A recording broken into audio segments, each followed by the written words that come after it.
কৈ দিব বুজাব পাৰিলে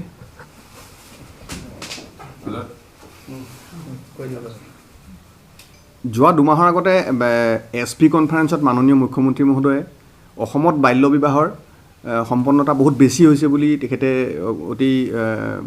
ব্যগ্ৰ হৈছিলে আৰু তেখেতে এইটো কনচাৰ্ণ হৈছিলে আৰু তেখেতে আমাক এই তথ্য উলিয়াবৰ কাৰণে নিৰ্দেশ জাৰি কৰিছিলে যে কিমান বাল্য বিবাহ সম্পন্ন হৈছে যোৱা 2-3 বছৰত বিভিন্ন ধৰণৰ আমি যি মাধ্যম আছে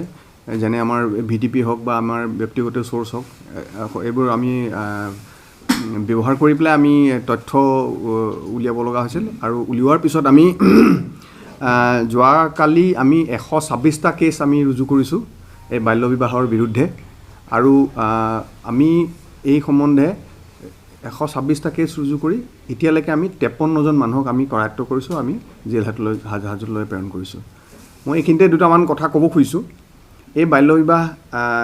বিৰোধিতা কৰি বাল্য বিবাহ নিষিদ্ধ কৰা আইনখন 2006 চনতে প্ৰণয়ন কৰা হৈছিল যদিও অসম তথা ভাৰতত বিভিন্ন সময়ত বাল্য বিবাহ বহুত বেছি সম্পন্ন হোৱাৰ কাৰণে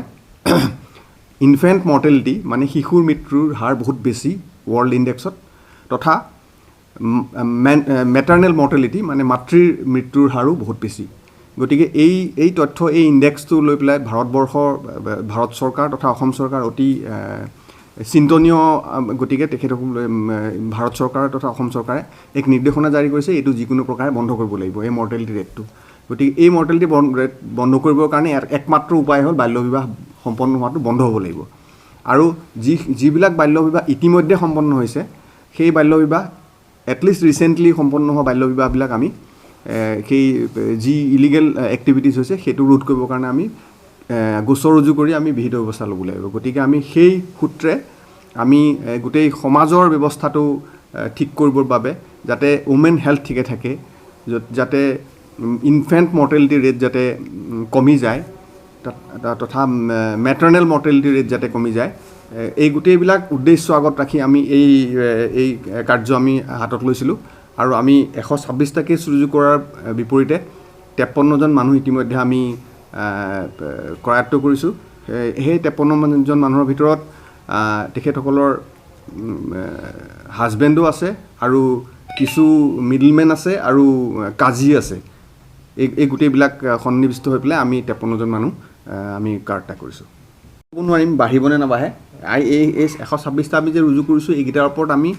আমাৰ একশ্যনখিনি লোৱা শেষ হোৱাৰ পিছত তাৰপিছত আমি সিদ্ধান্ত ল'ব পাৰিম আৰু 2 নম্বৰতে আপুনি যিটো কথা সুধিছে কোন বছৰৰ পৰা বুলি কৈছে এতিয়া আমি যিবোৰ নতুনকৈ পাইছোঁ এবছৰৰ ভিতৰত ধৰক যোৱা বছৰ বিয়া হৈছিল তাইৰ বছৰ 17 বছৰ আছিল এতিয়া 18 বছৰ হ'ল আমি সেইটো কেছ লৈছোঁ তেনেকুৱা ধৰণৰ এটা 5 বছৰ পুৰণা কেছটো আমি লোৱা নাই কাৰণ 5 বছৰ পুৰণা কেছটো বহুত বেছি পুৰণা হৈ গ'ল এতিয়া অলৰেডি মেচিয়ৰ্ড হ'ল গতিকে আমি এতিয়া ৰিচেণ্ট কেছবিলাক লৈছোঁ ইয়াৰ পিছত আমাৰ কি নিৰ্দেশনা আহে সেইটোৰ ওপৰত নিৰ্ভৰ কৰি আমি সেই সিদ্ধান্ত গ্ৰহণ কৰিম